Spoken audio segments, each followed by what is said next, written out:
જામનગરથી સમાચાર આવી રહ્યા છે। પક્ષી અભયારણ્યમાં દીપડાની દસ્તક સામે આવી છે। ખીજડીયા પક્ષી અભયારણ્યનો પાર્ટ 1 બંધ કરવામાં આવ્યો છે।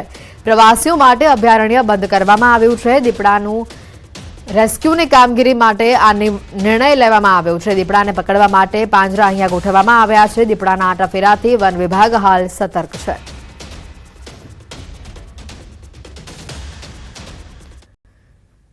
અમદાવાદ શહેરમાં પીજીમાં બબાલનો મામલો સામે આવ્યો છે। પોલીસે રાઇટિંગનો ગુનો દાખલ કર્યો છે। 6 આરોપીઓ સામે નામજોગ ફરિયાદ દાખલ કરવામાં આવી છે।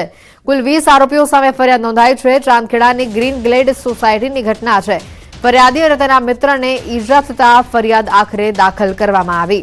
પોલીસે રાઇટિંગનો ગુનો દાખલ કર્યો છે। સમગ્ર મામલે તપાસ પણ કરવામાં આવી રહી છે। એક બાજુની તસવીરમાં અમે આપને ઘટનાના સીસીટીવી બતાવી રહ્યા છે કે જેમાં મારામારી થઈ હતી, લોકો ઇજાગ્રસ્ત થયા હતા, તેની આ તસવીર છે।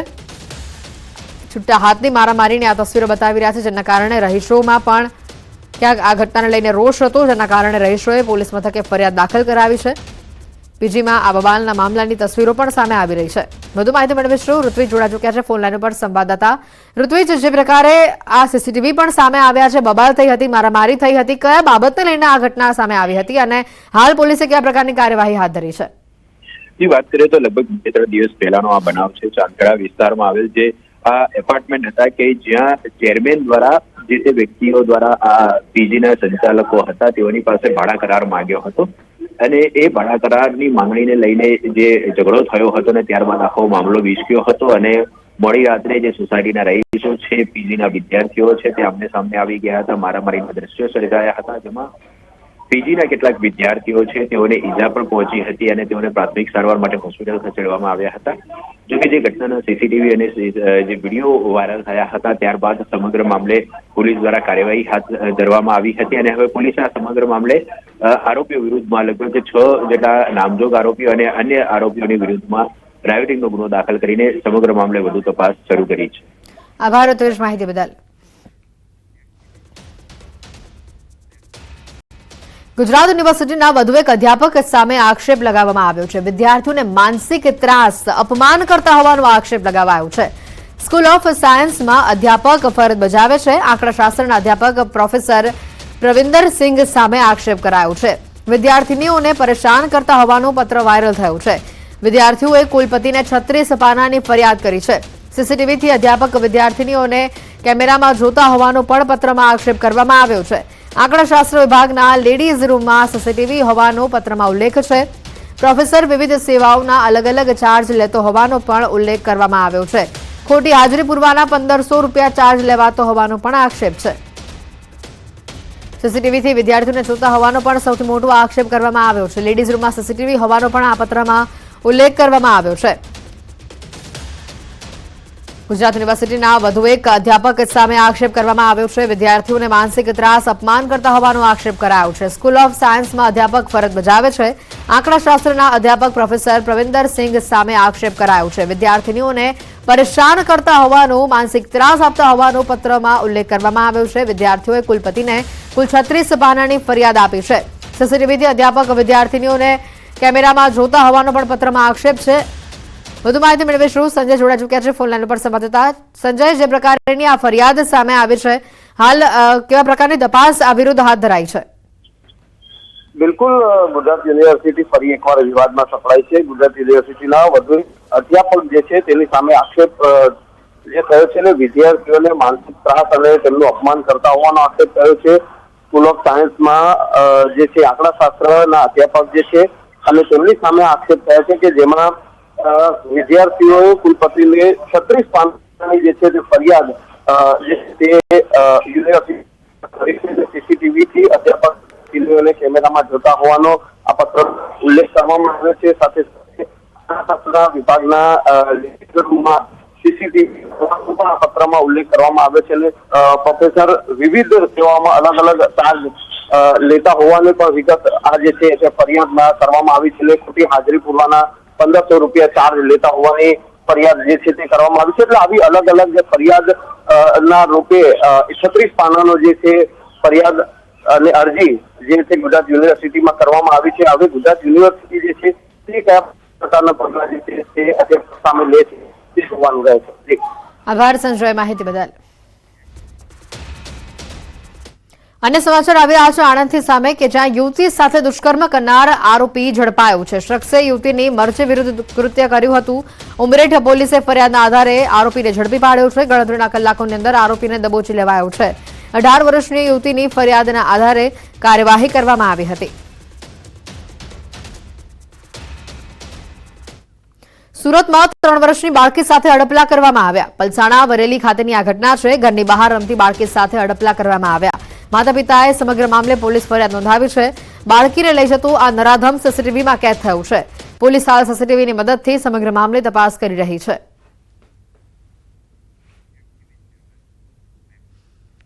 अन्य एक घटना सूरतથી જ સામે આવી રહી છે। ચકચારી ઘટના સામે આવી રહી છે કે જ્યાં બીજી દીકરી જન્મતા પત્નીની હત્યાનો પ્રયાસ કરવામાં આવ્યો। સુરતના પૂર્ણાના ઉમરવાડાનો ચોંકાવનારો આ બનાવ સામે આવી રહ્યો છે કે જ્યાં પતિએ મોઢું દબાવ્યું અને નણંદે ઝેર પીવડાવ્યાનો આરોપ છે। પૂર્ણા પોલીસ મથકે ફરિયાદ દાખલ કરાઈ છે। પતિ સહિત 2 લોકોની ધરપકડ કરી લેવામાં આવી છે। ઘટનામાં ઉમરવાડામાં બીજી દીકરી જન્મતા પરિણીતાનું મોઢું દબાવીને નણંદે ઉંદર મારવાની દવા પીવડાવી મારવાનો પ્રયાસ કર્યો હતો, જેમાં પરિણીતાને હોસ્પિટલમાં ખસેડાઈ હતી। આ બનાવમાં પરિણીતા તસ્લીમા અંસારીએ ફરિયાદ દાખલ કરાવી છે। પૂર્ણા પોલીસે પતિ આકિબ યુસુફ અંસારી અને નણંદ રોશન ઇકરાર ફૈઝુની સામે ગુનો દાખલ કરી ધરપકડ કરી છે। તસ્લીમાના આકિબ સાથે 3 વર્ષ પહેલા લગ્ન થયા હતા। તસ્લીમાને બીજી દીકરીનો જન્મ થતા આકિબ અને તેની બહેન રોશન માનસિક ત્રાસ આપતા હતા। 17મી તારીખે બપોરે દંપતી દીકરીને લઈને ઝઘડો કર્યો હતો અને જેમાં પરિણીતાને તેના પતિ અને નણંદે મારી નાખવાનો પ્લાન ઘડી નાખ્યો હતો। મહિલાનો પતિ માર્કેટમાં નાસ્તાની લારી ચલાવે છે। અમરેલીમાં લેટરકાંડ મુદ્દે સૌથી મોટા સમાચાર સામે આવી રહ્યા છે। પોલીસ પર પાયલ ગોટીના આક્ષેપોને લઈને એસએમસીએ તપાસનો ધમધમાટ શરૂ કર્યો છે। સ્ટેટ મોનિટરિંગ સેલના ડીઆઈજી નિર્લિપ્ત રાય અમરેલી સર્કિટ હાઉસ ખાતે પહોંચ્યા હતા। પાયલ ગોટી પણ સર્કિટ હાઉસ ખાતે પહોંચ્યા। પાયલ ગોટી કેસમાં સ્થાનિક પોલીસે કરેલા પંચનામા અને વરઘોડાના આક્ષેપો અંગે તપાસ થશે, જેમાં પોલીસ અધિકારીઓની બેદરકારી છે કે કેમ તેની પણ નિષ્પક્ષ રીતે તપાસ કરવામાં આવશે। તો પાયલ ગોટી સાથે પોલીસ કર્મચારીઓ અને અધિકારીઓના પણ નિવેદન લેવાઈ શકે તેમ છે। ખોટા આક્ષેપવાળો લેટર પેડ પર વાયરલ કરીને વિધાનસભાના નાયબ દંડક કૌશિક વેકરિયાની પ્રતિષ્ઠાને હાનિ પહોંચાડવાનો પ્રયાસ થયો હતો, જે ગુનામાં મુખ્ય આરોપી યુવા ભાજપ પૂર્વ પ્રમુખ મનીષ વઘાસિયા પાછળ કયા નેતાઓ માર્ગદર્શન આપતા હતા તે પણ તપાસ હજી બાકી છે। વધુ માહિતી મેળવીશું। રાજન ગઢિયા ફોનલાઈન પર સંવાદદાતા જોડા ચૂક્યા છે। રાજન, વધુ અપડેટ શું આવી રહી છે ઘટનામાં? અમરેલીનો જે બહુચર્ચિત લેટરકાંડ છે તેની તપાસ ડીજીપી દ્વારા નિર્લિપ રાયને સોંપવામાં આવી છે ને આજે નિર્લિપ રાય છે અમરેલી પોતાની ટીમ સાથે પહોંચ્યા છે। જે આ સમગ્ર ઘટનામાં પાયલ ગોટીએ પોલીસ પર જે આક્ષેપો કર્યા છે તે આ સમગ્ર કેસની તપાસ નિર્લિપ રાય આજથી જ શરૂ કરવાના છે। પાયલ ગોટીને પણ અમરેલી સર્કિટ હાઉસ ખાતે બોલાવવામાં આવી છે અને તેમનું પણ નિવેદન નોંધવામાં આવશે। ચર્ચા એવી પણ છે કે અમરેલી જિલ્લાના પોલીસની જે ટીમ હતી એલસીબી, એસઓજી અથવા તો સાયબર ક્રાઇમની આ તમામ પોલીસ કર્મચારીઓ અને અધિકારીઓના પણ નિવેદન લેવામાં આવે તેવી પૂરી શક્યતા છે। છેલ્લા કેટલાક દિવસથી આ સમગ્ર મામલો જે ગરમાયો છે અને જે લોકોમાં પણ એક રોષ જેવું વાતાવરણ હતું કે પાયલ ગોટીને મારવામાં આવ્યો, આ સમગ્ર કેસની તપાસ હવે નિર્લિપ રાય કરી રહ્યા છે। એટલે લોકોને પણ એક આશા બંધાય છે કે સમગ્ર મામલે નિષ્પક્ષ તપાસ થશે અને દૂધનું દૂધ અને પાણીનું પાણી થશે। જી બિલકુલ, આભાર રાજન માહિતી બદલ। રાજકોટમાં જન્મ મરણના દાખલા માટેના વિભાગની કચેરીની બહાર અરજદારો લાંબી લાઈનોમાં લાગ્યા છે, ત્યારે અરજદારોએ ન્યૂઝ 18 સમક્ષ પોતાની વ્યથા ઠાલવી। અરજદારોએ કહ્યું કે 2-3 કલાક સુધી લાઈનમાં ઊભું રહેવું પડે છે। બધા અરજદારો બેસી શકે તેવી કોઈ વ્યવસ્થા અહીંયા રાખવામાં આવી નથી, ત્યારે કડકડતી ઠંડીમાં અરજદારો લાઈનમાં ઊભા રહેવા મજબૂર થયા છે। તો એક મહિલા અરજદાર પોતાના નાના બાળક સાથે સેન્ટર ખાતે પહોંચી હતી। તેમણે કહ્યું કે મારું નાનું બાળક છે, તેમણે તેમનું નામ જણાવવાનું હોવાથી તેઓ અહીંયા આવ્યા છે। જો કે આ કડકડતી ઠંડીમાં બાળક સાથે પોતાને પણ હેરાન થવાનો વારો આવ્યો છે તેવું તેમણે જણાવ્યું હતું। રાજકોટ મહાનગરપાલિકા ખાતે આવેલા જન્મ મરણ વિભાગની જે ઓફિસ છે, કચેરી છે, ત્યાં અત્યારે અરજદારોની લાંબી લાઈનો લાગી છે। કેટલાક બાળકો સાથે બહેનો પહોંચ્યા છે, તો કેટલાક જે છે અરજદારો છે તે વહેલી સવારથી અહીંયા લાઈનમાં ઊભા છે। કલાકો સુધી લાઈનમાં ઊભા રહ્યા બાદ મહામુસીબતે તેમનો વારો આવતો હોય છે। ત્યારે હાલ આપણી સાથે કેટલાક અરજદારો છે, આપણે એમની સાથે વાત કરીશું। શું કહેશો કાકા, કેટલા વાગ્યાથી મોરના ઊભા છે? 8 વાગ્યા મોરના। તકલીફ તો પડે જ ને ભાઈ, લાઈનમાં ઊભો રહી છે તો બરાબર. હું આ ઝેરો કરવા આવ્યો છું, દાખલો કઢાવવાનો બરાબર. હેરાન કરી જોરદાર, હું કામ ધંધા મૂકીને. હા, 60 વર્ષના સિટીઝન વાળા. અહીંયા એક બેન છે, એમની નાના બાળક સાથે ઊભા છે, આપણે એમની સાથે વાત કરીશું. બેન, શું કહેશો તમે? એક બાળક સાથે ઊભા છો, કેવી તકલીફ છે? તકલીફ તો પડે જ ને, એને લઈને ઊભું તોફાન કરે, હેરાન તો થવું જ, હેરાનગતિ તો થાય જ ને. તો ઘર કામ કરીને આવે, પછી ઘરે કામ કરીને અહીંયા ઊભું, હજે આધાર કાર્ડ કઢાવવા જવાનું છે. હું જંગલેશ્વરમાંથી આવું ને 1.5-2 કલાકથી અહીંયા લાઈનમાં ઊભો, હજી કઈ વારો આવ્યો નથી અને લાંબી લાઈન હોય. તકલીફ એટલે આ ઊભું રહેવાની ફૂલ તકલીફ પડે. અહીંયા કંઈક બેહવાની વ્યવસ્થા હોય તો હજી વાંધો ન આવે. આ ગઈડા માણાને શું કરવાનું? ન્યૂઝ 18 ગુજરાતી, રાજકોટ. રાજકોટથી સમાચાર આવી રહ્યા છે, જ્યાં રેલ્સના ચક્કરમાં બાઇક ઉપર સ્ટન્ટ કરવા ભારે પડ્યા. ભક્તિનગર પોલીસ દ્વારા સ્ટન્ટ કરનારાઓને ઝડપી પાડવામાં આવ્યા છે. 3 સગીર સહિત કુલ 8 વ્યક્તિઓને ઝડપી લેવામાં આવ્યા છે. રસ્તાઓ પર બાઇક સાથે જોખમી સ્ટન્ટ કરનારાઓને પોલીસે કાયદાનું ભાન કરાવ્યું. સ્ટન્ટબાજ તત્વોએ આખરે માફી પણ માંગી. ભક્તિનગર પોલીસે સમગ્ર મામલે કાર્યવાહી કરી અને તમામ સ્ટન્ટબાજોને પકડી પાડ્યા છે. સ્ટન્ટબાજોએ કાન પકડીને માફી માંગી. રીલ્સ બનાવવાના ચક્કરમાં આ સ્ટેન્ડબાજો લોકોના જીવને જોખમમાં મૂકતા હતા. રેલીમાં ગયેલા હતા, દેવપરા મેન રોડ ઉપર સ્ટન્ટ કરતા હતા. અમારો વિડીયો વાયરલ થયો હતો, તો એ બાદ કાયદેસર અમારી કાર્યવાહી કરી છે. ભક્તિનગર પોલીસ સ્ટેશને જનતાને જણાવવાનું કે તમે આવા જોખમી સ્ટન્ટ ના કરતા. અમદાવાદમાં સળિયાની ચોરીમાં કોન્સ્ટેબલની સંડોવણી સામે આવી. કોન્સ્ટેબલની સંડોવણી સામે આવતા તેઓની ધરપકડ કરાઈ છે. કોન્સ્ટેબલ મુસ્તાફ ખાન સહિત આરોપીઓની ધરપકડ કરાઈ છે. વેજલપુરમાં ટ્રાન્સપોર્ટમાંથી સળિયાની ચોરી કરવામાં આવી હતી. 2.5 લાખના 4 ટન સળિયા વેચવા જતા તેઓ પકડાયા હતા. ધરપકડ કરાયેલો કોન્સ્ટેબલ ઝોન 2 માં ફરજ બજાવતો હોવાની માહિતી પણ સામે આવી. અમદાવાદમાં 27 લાખનું એમડી ડ્રગ્સ પકડાયું છે. ગુજરાત એટીએસે લાલ દરવાજા પાસેથી આ ડ્રગ્સ પકડી પાડ્યું છે. ફરજાન શેખ નામના ડ્રગ્સ પેડલરની ધરપકડ કરાઈ છે. આરોપી અગાઉ 20 કિલો ચરસ સાથે ઝડપાયો હતો. ડ્રગ્સ સપ્લાય સાથે સંડોવાયેલા અન્ય આરોપીની તપાસ હાથ ધરવામાં આવી.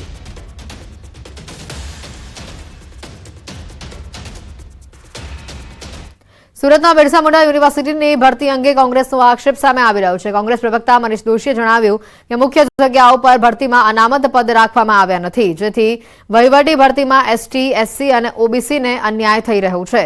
જેથી આ ભરતી પાછળ રહેલા અધિકારી સામે પગલાં લેવાય. સાથે જ વિપક્ષ તરીકે કોંગ્રેસ આ મુદ્દો વિધાનસભામાં પણ ઉઠાવશે. કે બિરસા મુંડા યુનિવર્સિટીની અંદર જે વહીવટી પદ માટેની ભરતી માટેની જાહેરાત આવી છે, તેમાં એસટી, એસસી, ઓબીસી માટેની ન જોગવાઈ કરીને વહીવટી પદ મુખ્ય પદોમાં એ સદંતર નિયમોનું ઉલ્લંઘન છે. તેના આ પ્રકારના કારનામા કરનાર અધિકારી, પદાધિકારી પર પગલાં ભરવામાં આવે. આ મુદ્દાને લઈને કોંગ્રેસ પક્ષ વિધાનસભાના પટલ ઉપર પણ આ મુદ્દાને ઉજાગર કરશે. એફઆરસી કરતા વધુ ફી ઉઘરાવતી વધુ એક શાળાને નોટિસ ફટકારવામાં આવે છે. અમદાવાદની ચાંદખેડાની સાકાર સ્કૂલને શહેર ડીઈઓની નોટિસ સામે આવે છે. વાલીઓ પાસેથી 2ના બદલે 3 ટર્મ ફી વસૂલવામાં આવતી હતી. વાલીઓની ડીઈઓમાં ફરિયાદ સામે આવી છે. સ્કૂલને કારણદર્શક નોટિસ પાઠવવામાં આવી છે. શાળાએ 30,800 ફીના બદલે 39,000 રૂપિયા ફી ઉઘરાવી. 2 ટર્મ ફી ગણવામાં આવે તો પણ 3,000 રૂપિયા ફી વધારે ઉઘરાવવામાં આવી. બાળક આગળના વર્ષમાં સળંગ હોય તો નવા પ્રવેશની ટર્મ ફી ન લઈ શકાય. શાળા યોગ્ય જવાબ નહીં આપે તો એફઆરસીમાં રિપોર્ટ કરવામાં આવશે. શાળા આચાર્યએ પણ વધારે ફી વસૂલી હોવાનો સ્વીકાર કર્યો છે. માત્ર 10 વાલીઓને જ વાંધો હોવાનો શાળાનો દાવો છે. વધારે લીધેલી ફી પરત કરવા પણ શાળાએ તૈયારી દર્શાવી છે. सर, हमारा जो स्कूल 20 साल से है चांदखेड़ा एरिया में, और 2000 चिल्ड्रन में ओनली 10-12 पेरेंट्स का ये प्रॉब्लम है. We are not able to understand that one, इनको क्यों ऐसा हो रहा है करके. बाकी पूरे पेरेंट्स हमारे साथ पूरा सेटिस्फाइड है. एंड हर क्षेत्र के अंदर साकार का बच्चों बहुत अच्छा परफॉर्मेंस भी करते रहते हैं. 2 ટર્મ ફી જે છે એ 2570 થાય, તેમ છતાં પણ વધારાની 2570 રૂપિયા ફી લીધેલી છે એવું વાલીના દ્વારા એવિડન્સ સાથે રજૂ કરેલું છે. એટલે અમે શાળાને કારણદર્શક નોટિસ આપી છે અને આવતીકાલે આધાર પુરાવા સહિત રજૂ કરવા માટે જણાવ્યું છે અને વાલીને પણ ઉપસ્થિત રહેવા જણાવ્યું છે. અમદાવાદ સ્થિત ગુજરાત ટેકનોલોજીકલ યુનિવર્સિટીનો 28મી જાન્યુઆરીએ પદવીદાન સમારોહ યોજાશે. સમારંભમાં મુખ્યમંત્રી ભૂપેન્દ્ર પટેલ અને રાજ્યપાલ આચાર્ય દેવવ્રત ઉપસ્થિત રહેશે. પદવીદાન સમારોહમાં 38,000 જેટલા વિદ્યાર્થીઓને ડિગ્રી એનાયત કરવામાં આવશે. 3,000 જેટલા વિદ્યાર્થીઓ પદવીદાન સમારોહમાં હાજર રહેશે. આ વખતે પ્રથમવાર ડિગ્રી મળ્યાના તે જ દિવસે ડિજીલોકરમાં ડિગ્રી અપલોડ થશે. વિવિધ વિદ્યાશાખાના 146 વિદ્યાર્થીઓને ગોલ્ડ મેડલ એનાયત કરવામાં આવશે. કુલ જુદી જુદી વિદ્યાશાખામાં ટોટલ 146 ગોલ્ડ મેડલ એ આપવામાં આવશે અને એક ગોલ્ડ મેડલ છે એ આપણે દર વર્ષની પરંપરા મુજબ સ્ટાર્ટઅપમાં જે સારામાં સારું પ્રદર્શન કર્યું હોય એ ઇન્ક્યુબેટરને આપવામાં આવશે. બનાસકાંઠા વિભાજનનો વિવાદ 20મા દિવસે પણ યથાવત છે. જિલ્લા વિભાજનના મુદ્દે ધાનેરાના ગામડાઓમાં પણ વિરોધ યથાવત છે. ધાનેરાના ડેઢા એડાલ ગામે સૂત્રોચ્ચાર સાથે દેખાવો કરવામાં આવ્યો. ધાનેરાને બનાસકાંઠામાં જ રાખવાની સ્થાનિકોની માંગ છે. વાવ થરાદમાં નથી જવાનું સૂત્રોચ્ચાર સાથે તેઓએ દેખાવો કર્યો. ધાનેરાના અનેક ગામડામાં પણ હવે વિરોધના સૂર ઉઠી રહ્યા છે. વધુ માહિતી મેળવીશું. સંવાદદાતા કિશોર જોડાઈ ચૂક્યા છે ફોન લાઈન પર. કિશોર, 20મા દિવસે પણ આજે એ જ પરિસ્થિતિ છે જે પહેલા દિવસે હતી અને લોકો વધુને વધુ આ વિરોધમાં જોડાઈ રહ્યા છે. ચોક્કસથી જ્યારે બનાસકાંઠા જિલ્લાના જે વિભાજન થયું, થરાદ વાવ નવો જિલ્લો બન્યો, તેને લઈને ધાનેરા, દિયોદર અને કાંકરેજમાં વિરોધના સૂર ઉઠી રહ્યા છે. આજે ધાનેરા તાલુકાના ડેઢા એડાલ ગામમાં સૂત્રોચ્ચાર સાથે ગામ લોકોએ એકઠા થઈને થરાદમાં વાવમાં અમારે નથી જવુંના સૂત્રોચ્ચાર કર્યા હતા અને આવતીકાલે ધાનેરા ખાતે જન આક્રોશ સભા યોજાવાની છે. તેમાં ભાજપ, કોંગ્રેસ સહિતના આગેવાનો, ધારાસભ્યો તેમજ પૂર્વ ધારાસભ્યો પણ હાજર રહેવાના છે અને માંગ કરવાના છે કે ધાનેરાને ફરી બનાસકાંઠા જિલ્લામાં મૂકવામાં આવે. આભાર કિશોર માહિતી બદલ. બનાસકાંઠાના વડગામ તાલુકાની છાપી ગ્રામ પંચાયતમાં ભ્રષ્ટાચારને લઈને કાર્યવાહી કરવામાં આવી. તલાટીની બદલી કરી દેવાઈ. 2 દિવસ અગાઉ છાપીના સરપંચના પતિ અને બોર ઓપરેટરને 15 લાખની લાંચ લેતા એસીબીએ ઝડપી લીધા હતા. પંચાયતમાં ભ્રષ્ટાચારની અરજીઓને લઈને જિલ્લા વિકાસ અધિકારી તલાટી નરેશ ચૌધરીની ભાભરમાં બદલી કરી દીધી. તલાટી વિરુદ્ધના મુદ્દાઓને લઈને તપાસ બાદ વધુ કાર્યવાહી થશે.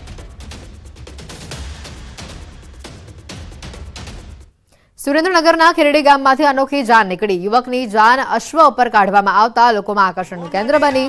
ખેરડીના યુવક મહાવીરભાઈ ખાચરની જાન ચોટીલા સુધી 100થી વધુ અશ્વો સાથે કાઢવામાં આવી. સામાન્ય રીતે મોંઘીદાટ કાર અને લક્ઝરી બસમાં જાન કાઢવામાં આવે છે, ત્યારે અશ્વ પર જાન કાઢવામાં આવતા મોટી સંખ્યામાં લોકો જોવા ઉમટી પડ્યા અને આ અનોખી જાન લોકોમાં ચર્ચાનું કેન્દ્ર પણ બની. મોટી સંખ્યામાં લોકો આ અદ્ભુત જાનને જોવા માટે ઉમટી પડ્યા.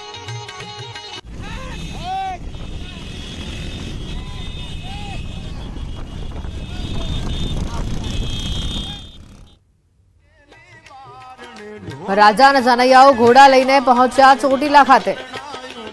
અનોખી જાન 100 ઘોડાના લશ્કર સાથે વરરાજા લગ્ન કરવા નીકળ્યા અને આ દ્રશ્યો જોઈને લોકોમાં પણ આશ્ચર્ય જોવા મળ્યું. લોકો મોટી સંખ્યામાં આ જાનને નિહાળવા માટે પહોંચ્યા હતા.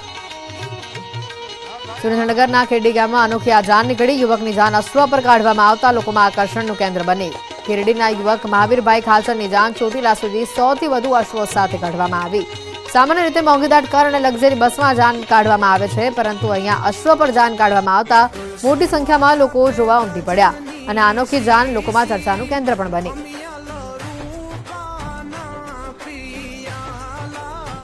વલસાડના પારડી તાલુકામાં એક અનોખી જાન નીકળી. વરરાજા ઘોડા પર નહીં પરંતુ બળદગાડામાં બેસીને લગ્ન કરવા માટે પહોંચ્યા. બળદગાડામાં નીકળેલી આ જાન ચર્ચાનું કેન્દ્ર બની. વલસાડના પારડીના ઉમરસાડીના દેસાઈ પરિવારમાં પુત્રનો લગ્ન પ્રસંગ હતો. લગ્નનું આયોજન પારડીના પરિયા ગામના આધાર ટ્રસ્ટના હોલમાં થયું હતું. આથી જાન બળદગાડા સાથે પરિયા ખાતે પહોંચી હતી, જ્યાં પરિયા હાઈસ્કૂલથી આધાર ટ્રસ્ટના હોલ સુધી જાન વાજતે ગાજતે નીકળી. જોકે વરરાજા ઘોડા પર નહીં પરંતુ બળદગાડામાં બેસી અને પરણવા માંડવે પહોંચ્યા. ત્યારે જાનૈયાઓ પણ વાજતે ગાજતે જાનમાં જોડાયા હતા. બળદોનું મહત્વ સમજાવવા અને રાખ રખાવ સાથે ગૌવંશની સંવર્ધનાના સંદેશ માટે તેઓએ બળદગાડામાં જાન જોડી હોય તેવું પરિવારે જણાવ્યું હતું. મારા દીકરાની જાન બળદગાડામાં સવારી ગાલ્ડીમાં જે અમે કાઢી રહ્યા છીએ એનું પ્રયોજન એ છે કે બળદની કોઈ સેવા કરતું નથી અને બળદ 100% કતલખાને જાય છે. તો અમે લોકો બળદની ઉપયોગિતા સાબિત કરવા માંગીએ છીએ અને બળદ એની કુદરતી જીવન પૂરું કરે એ માટે અમે લોકો પ્રયત્નશીલ છે. પારડીમાં અનોખી આ જાન નીકળી અને જેના આ દ્રશ્યો સામે આવ્યા. વરરાજા બળદગાડામાં બેસીને લગ્ન કરવા માંડવે પહોંચ્યા. અનોખી જાન કાઢવાનો આ ક્રેઝ લોકોનો સામે આવ્યો. એક બાજુ 100 જેટલા અશ્વો સાથે વરરાજા જાન લઈને પહોંચ્યા અને બીજી બાજુ વરરાજા ઘોડા કે કોઈ લક્ઝરી ગાડીમાં નહીં પરંતુ બળદગાડામાં જાન લઈને પહોંચ્યા હતા. સુરેન્દ્રનગરમાં ઘઉંના પાકે ખેડૂતોને રડાવ્યા. જી હા, ઘઉંના પાકમાં જીવાત અને ઈયળના ઉપદ્રવથી પાકના ઉત્પાદનમાં 30%થી વધુનો ઘટાડો થવાની શક્યતા છે. સુરેન્દ્રનગર જિલ્લામાં ખેડૂતોએ ચાલુ વર્ષે કુલ 2.67 લાખ હેક્ટર જમીનમાં શિયાળુ પાકનું વાવેતર કર્યું છે, જેમાંથી 51,735 હેક્ટર જમીનમાં ઘઉંનું વાવેતર કરવામાં આવ્યું છે. મોંઘા ભાવના બિયારણ અને દવાઓનો ખર્ચ કરી ખેડૂતોએ ઘઉંનું વાવેતર કર્યું, પરંતુ તાજેતરમાં ઘઉંના પાકમાં જીવાત અને ઈયળોના ઉપદ્રવના કારણે સુકારા અને ચર્મ જેવા રોગ આવતા ખેડૂતોની હાલત કફોડી બની છે. ખેડૂતોએ કહ્યું કે ઘઉંમાં રોગના કારણે 30%થી વધુ ઉત્પાદનમાં ઘટાડો થયો છે. ઘઉંમાં અમારે ઘણું નુકસાન છે. હુકારો આવ્યો છે, ઈયળો પડી છે. કેટલા ટકા નુકસાન? 50% ઉપરનું નુકસાન છે. અત્યારે શું તમારી માંગ છે સરકાર અમારે સામું કઈક તાકે ને કે અમારે ખાય એવું કઈ રહેશે નહીં. આમાં અમારે છોકરાને શું ખવડાવવું? ખાતરના ભાવ વધ્યા. ઘઉંમાં તો અત્યારે આમ ગણો તો 50-60%, 70% નુકસાની બતાય છે. જો સુકારો દેખાય છે, નાના હાઈટમાં રહ્યા છે, ઉમરામાં ઈયરું આવી જાય છે, પીછું થઈ જાય છે, આવી બધી નાની મોટી ઘણી તકલીફ છે. શિયાળુ પાકે મને એવું લાગે કે લગભગ નિષ્ફળ જાય એવું દેખાય છે. અત્યારે સુરેન્દ્રનગર જિલ્લામાં 43,000થી વધુ હેક્ટરમાં ખેડૂતોએ ઘઉંના પાકનું વાવેતર કર્યું છે. એ આશાએ કે ચોમાસું પાક નિષ્ફળ ગયો છે તો આ ઘઉંમાં કંઈક આવે તો ખેડૂતો પોતાના પ્રસંગ, ઘરના વ્યવહાર ઉકેલી શકે. પણ હજી તો પાકની શરૂઆત જ છે, ત્યારે લગભગ અત્યારે ઘઉંના પાકમાં સુકારા અને બીજો અન્ય જેવો ચરમા જેવો રોગ આવી ગયો છે. જો અત્યારે ખેતરમાં છોડ સુકાતા હોય તો દરેક ખેડૂતે વહેલી સવારે ખેતરની મોજણી કરવી જોઈએ. અને ખેતરમાં જો આપણા ચિત્રમાં બતાવ્યા મુજબના લીલા ડાળિયા, લીલી પોપટી અને સીડફીડ ફ્લાય આ જીવાત નથી પણ ઉપયોગી કીટકો હોય જે જીવાતના